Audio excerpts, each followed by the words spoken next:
आऊज़ुबिल्लाहि मिनश्शैतानिर्रजीम बिस्मिल्लाहिर्रहमानिर्रहीम। अस्सलामु अलैकुम वरहमतुल्लाहि वबरकातुहू। मैं हाफ़िज़ा इफ़रा जावेद इस्लाम आप सबसे मुखातिब हूँ अपने यूट्यूब चैनल इन्फिनिटी इस्लाम में। आप सबको खुशामदीद कहती हूँ। उम्मीद करती हूँ आप सब खैरियत से होंगे, ज़िंदगी पुरसुकून पुरइत्मीनान और ईमान बखैर गुज़र रही होगी। तफ़सीर कुरान के माख़िज़ हम पढ़ रहे हैं, जिसमें से पहला माख़िज़ तफ़सीरुल कुरान बिल कुरान। इसकी डेफ़िनेशन हमने पढ़ ली, एक मिसाल के साथ हमने इसको समझ भी लिया। गुज़िश्ता लेक्चर के आखिर में मैंने कहा था कि मैं मज़ीद इसकी डिटेल के साथ हाज़िर होंगी, मज़ीद मिसालों के साथ हम इस बात को समझेंगे। तो आज के लेक्चर में हम तफ़सीर कुरान बिल कुरान के असालीब पढ़ेंगे, उसलूब पढ़ेंगे कि आया हमें किन किन चीज़ों की वजह से, किन किन उमूर की वजह से तफ़सीर कुरान बिल कुरान से मदद मिलती है और एक जामे और मुफ़स्सर तफ़सीर पढ़ने का हमें मौका मिलता है। तो शुरू करते हैं।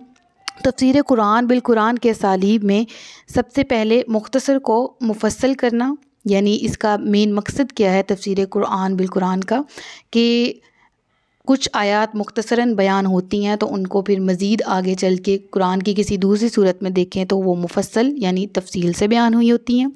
मुजमल को मुबय्यन करना, ज़ाहिर कर देना, जिसका इजमाली तौर पर ज़िक्र है, सरसरी तौर पर ज़िक्र है एक जगह, दूसरी जगह उसको डिटेल में ज़िक्र कर देना। फिर मुतलक़ को मुक़य्यद पर महमूल करना और आम को ख़ास पर महमूल करना। अब इनकी डिटेल जो है वो और इनके ये जो डेफिनेशंस हैं इनको आगे चल के मैं आपको बताती हूँ। ये मुतलक़ और मुक़य्यद किसको कहते हैं ये भी आपको समझा दूँगी। तो पहला पॉइंट क्या है, मुख्तसर को मुफस्सल करना। कुरान करीम में इरशाद होता है, इन्ना अंज़लनाहु फ़ी लैलतिन मुबारकातिन इन्ना कुन्ना मुनज़िरीन। सूरत दुखान की आयत नंबर 3 है कि बेशक हमने इसे बरकत वाली रात में उतारा, बेशक हम डर सुनाने वाले हैं। मुराद कुरान करीम है कि कुरान करीम को रब्बुल आलमीन ने नाजिल किया बरकत वाली रात में, तो मुख्तसरन यहाँ पर ज़िक्र कर दिया गया। अब हमें क्या मालूम कि लैलतिन मुबारकातिन से मुराद कौन सी रात है कि जिसमें कुरान करीम नाजिल हुआ। तो इसका ज़िक्र हमें सूरतुल क़द्र की पहली आयत में मिलता है कि वो लैलतिन मुबारका किसको कहा गया कुरान करीम में, इन्ना अंज़लनाहु फ़ी लैलतिल क़द्र के सूरतुल क़द्र की आयत नंबर 1 है, बेशक हमने इस कुरान को शब क़द्र में नाजिल किया। अब हमने इसके असालीब पढ़ रहे हैं तो पहले उसलूब को भी समझ लिया और उसकी मिसालों को भी हमारे सामने हमने पढ़ लिया और समझ लिया, सीख लिया। फिर मुजमल को मुबय्यन से बयान करना, इससे क्या मुराद है, यानी कुरान करीम में अल्लाह का इरशाद है, व इय्याकु स्वादिकन युसिबकुम बादुल्लज़ी याइदुकुम, और अगर वो सच्चे हैं तो जिस अज़ाब की वो तुम्हें वईद सुना रहे हैं इसका कुछ हिस्सा तुम्हें पहुंच जाएगा। अब सूरतुल मुमिन की आयत 28 है, यहाँ पर हज़रत मूसा अलैहिस्सलातु वस्सलाम के वाक़े का ज़िक्र है और यहाँ पर इरशाद है कि उनकी कौम का एक शख्स जो उनके हक़ में खड़ा हुआ, उनकी मदद के लिए, दीनुल्लाह में उनकी मदद और नुसरत करने के लिए वो कौम के लोगों से मुखातिब होकर ये कह रहा है कि अगर वो नबी सच्चे हैं तो वो जो अज़ाब का वादा तुमसे कर रहे हैं वो ज़रूर तुम्हें पहुँच कर रहेगा। इसका हमें मुजमल इजमाली तौर पर ज़िक्र तो यहाँ मिलता है। चुनाचा कुरान करीम की एक दूसरी आयत नंबर, वही सूरत सेम सूरह है लेकिन आयत नंबर 77 है, वहाँ ज़िक्र है, फ़स्बिर इन्ना वअदल्लाहि हक़्क़ फ़इम्मा नुरियन्नका बअदल्लज़ी नइदुहुम औ नतवफ़्फ़यन्नका फ़इलैना युरजऊन। इसका तर्जुमा ज़रा गौर से पढ़िएगा तो तुम सब्र करो, बेशक अल्लाह का वादा सच्चा है, तो अगर हम तुम्हें इस अज़ाब का कुछ हिस्सा दिखा दें जिसकी हम इन्हें वईद सुना रहे हैं या तुम्हें पहले ही वफ़ात दे दें, बहरहाल इन्हें हमारी ही तरफ फिरना है। यानी गुज़िश्ता आयत में अज़ाब का ज़िक्र किया गया कि वो कौम के लोग जो नहीं मानते अपने अम्बिया को, उनको अज़ाब ज़रूर पहुँचेगा। और इस आयत में नबी पाक सल्लल्लाहु अलैहि वसल्लम से ख़िताब किया गया कि या रसूलुल्लाह सल्लल्लाहु अलैहि वसल्लम आप सब्र कीजिए, अल्लाह का वादा सच्चा है। कैसा वादा, कौन सा वादा, जिसका ज़िक्र इसी सूरत की आयत नंबर हमने 28 में भी पढ़ा था, अज़ाब का वादा, अज़ाब की वईद, अज़ाब की ख़बर। तो जो इनको अज़ाब का वादा इनसे किया गया है, जो वईद इनको सुनाई गई है, उसका कुछ हिस्सा तुम्हें भी दिखाएंगे, यानी इनका अंजाम ज़ाहिरी तौर पर जो दुनिया में इनके साथ होना है वो भी दिखाया जाएगा और आखिरत के दिन तो ज़रूर सबके सामने ही इनका हाल होगा जो मुनकरीन हैं, जो मुनकरीन इस्लाम हैं। ठीक है, तो उसका जिक्र यहाँ पर किया गया। इसके बाद मुतलक को मुक़य्यद पर महमूल करना, इसको ज़रा गौर से समझिएगा। ये ज़रा एक टफ़ सी टर्म है, लेकिन अगर समझ में आ गई तो बहुत ज़्यादा आसान है। मैं इसको डायरेक्ट उर्दू लुगत के एतबार से नहीं समझाने लगी कि मुतलक के क्या मायने और मुक़य्यद के, लेकिन आपको समझाने के लिए मैं कोशिश करूँगी दुरुस्त अल्फाज का चुनाव कर सकूँ और आसान फ़हम भी हूँ। मुतलक कहते हैं आम तौर पर जिसकी कोई बात की जाए, ठीक है, बग़ैर किसी कैद के आम हुक्म दे दिया जाए। और मुक़य्यद कहते हैं कि कोई कंडीशन का नाम ले लिया जाए, हाँ भाई इस सूरत हाल में ये लोग इस हुक्म से निकल आते हैं और बाकी लोगों पर इसका हुक्म वारिद होता है। ठीक है ना, यानी आम हुक्म दे दिया गया। मिसाल दे देती हूँ आपको वैसे ही उर्दू में कि हुक्म दे दिया गया कि जिहाद में शिरकत करो। ठीक है, उसके बाद ये भी हमें मुक़य्यद तौर, मुतलकन हुक्म यही है जिहाद में शिरकत करना है। मुक़य्यद तौर पर यह कि हाँ किसी की वाकई शरई उज़र हो, शरई मजबूरी हो, कोई बूढ़ा है वो बदनी तौर पर नहीं कर सकता जिहाद में शिरकत, तो वो माली तौर पर शिरकत करे। ठीक है ना, तो वो टर्म निकल आई कि अगर बूढ़ा है, मजबूर है, तो वो नहीं भी अगर उसके घर में कोई बीमार है, वालिदा वालिद या कोई और अहले खाना, और उसकी अयादत के लिए, उसकी तीमारदारी के लिए कोई दूसरा मौजूद नहीं है, तो उस सूरत में उसको किस कंडीशन की बुनियाद पर हुक्म है कि वो घर ही रहे। तो वो सारी टर्म्स हम किस में पढ़ते हैं, मुतलकन और मुक़य्यद में। ठीक है, अब ये जो मिसाल आपके सामने है ये इसलिए रखी गई है कि अरबी आपके सामने हो और तर्जुमा भी आपकी नज़रों के सामने हो और वाज़े हो जाए।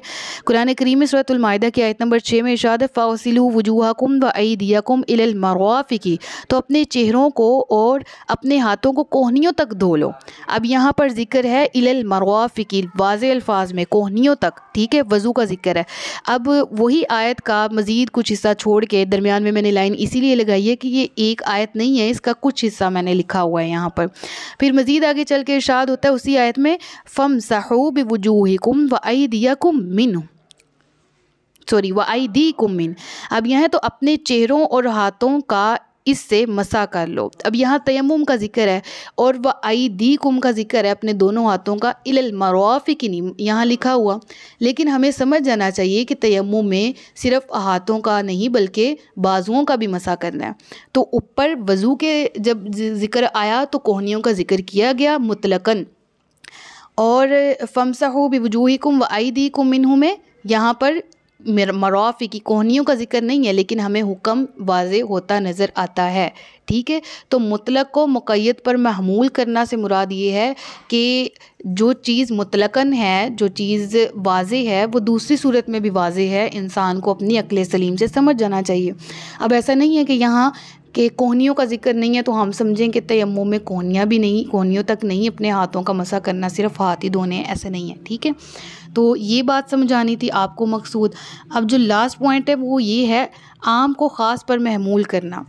अब इस पॉइंट को ज़रा समझिएगा। कुरान करीम में आयत है सूरह अल-बक़रा की आयत नंबर 254, या अय्युहल्लज़ीना आमनू अनफ़िक़ू मिम्मा रज़क़नाकुम मिन क़ब्लि अन यअतिय यौमुन ला बैउन फ़ीही वला ख़ुल्लतुन वला शफ़ाअह। ऐ ईमान वालो, हमारे दिए हुए रिज़्क़ में से अल्लाह की राह में उस दिन के आने से पहले खर्च कर लो जिसमें ना कोई ख़रीदो फ़रोख्त होगी और ना काफिरों के लिए दोस्ती और ना शिफ़ाअत होगी। ठीक है, अब यहाँ वाज़े तौर पर तो अभी लग रहा है कि बिल्कुल ही रोज़े क़यामत किसी की सिफारिश किसी के हक़ में काम नहीं आनी, और किसी की सिफारिश करना, कोई किसी के कहने, किसी की सिफारिश पर अल्लाह के यहाँ अगर वो सिफारिश करे तो किसी की सिफारिश की वजह से कोई किसी का फ़ैसला नहीं हो सकता जन्नत का। तो ये हमारे सामने मफ़हूम वाज़े है। लेकिन आम को ख़ास पर महमूल करना, आम तौर पर हुक्म हमारे सामने आ गया। अल्लाह ने इसको ख़ास कैसे किया, अल अख़िल्लाउ यौमइज़िन बअदुहुम लिबअदिन अदुव्वुन इल्लल मुत्तक़ीन, यानी पिछली आयत में हमने पढ़ा कि कोई किसी का उस दिन दोस्त नहीं होगा। इसी तरह का मफ़हूम निकलता है ना कि किसी की सिफारिश किसी के हक़ में काम नहीं आएगी। लेकिन कुरान करीम में सूरह ज़ुख़रुफ़ में आयत नंबर 67 में अल्लाह ने इरशाद फरमाया, उस दिन गहरे दोस्त एक दूसरे के दुश्मन हो जाएंगे सिवाय परहेज़गारों के। यानी यहाँ पर परहेज़गारों को इस हुक्म से आज़ाद कर दिया गया कि परहेज़गार एक दूसरे के दुश्मन नहीं होंगे, वो एक दूसरे के वली रहेंगे बरोज़े क़यामत भी। और बिल्कुल इसी तरह अल्लाह ने जो शिफ़ाअत है उसको अपने हुक्म के साथ भी जोड़ दिया कि वकम मिन मलकिन फ़िस समावाति ला तुग़नी शफ़ाअतुहुम शैअन इल्ला मिन बादि अन यअज़नल्लाहु लिमन यशा व यर्दा। और आसमानों में कितने ही फ़रिश्ते हैं कि इनकी सिफारिश कुछ काम नहीं आती मगर जबकि अल्लाह इजाज़त दे दे जिसके लिए चाहे और पसंद फरमाए। अब यहाँ इजाज़त का ज़िक्र है कि शिफ़ाअत उसी की कबूल होगी जिसको अल्लाह की इजाज़त होगी। तो हम सिर्फ़ पिछली ही आयत, ये वाली ही आयत देख के फ़ैसला नहीं कर सकते ना कि शिफ़ाअत उस दिन किसी की भी काम नहीं आनी। हमें कुरान करीम की दूसरी आयत का भी सहारा लेना होगा, उनके भी मफ़हूम को समझना होगा कि अल्लाह तबारक व तआला कौन सी टर्म्स हमें बताना और समझाना चाह रहा है कि अल्लाह तबारक व तआला परहेज़गारों के साथ है। उस दिन जिनकी शिफ़ाअत कबूल नहीं होनी और जिनके हक़ में कबूल नहीं होनी वो काफ़िर हैं जो ईमान से खाली हैं। तो हमें इस चीज़ का ज़िक्र मिला आम को ख़ास पर महमूल करने वाले पॉइंट में कि कुरान करीम हमारी तफसीर कुरान बिल कुरान में किस तरह से हमें हमारी मदद मिलती है कुरान से। अब ये पॉइंट मुकम्मल हो चुका है। नेक्स्ट लेक्चर में तफसीर कुरान बिल अहादीस नबविय्या से आपकी खिदमत में हाजिर होंगे। अपना बहुत सा ख्याल रखिएगा। ताजदार ख़त्म नबूवत ज़िंदाबाद, पाकिस्तान हमेशा ज़िंदाबाद। अस्सलामु अलैकुम रहमतुल्लाहि व बरकातुहू।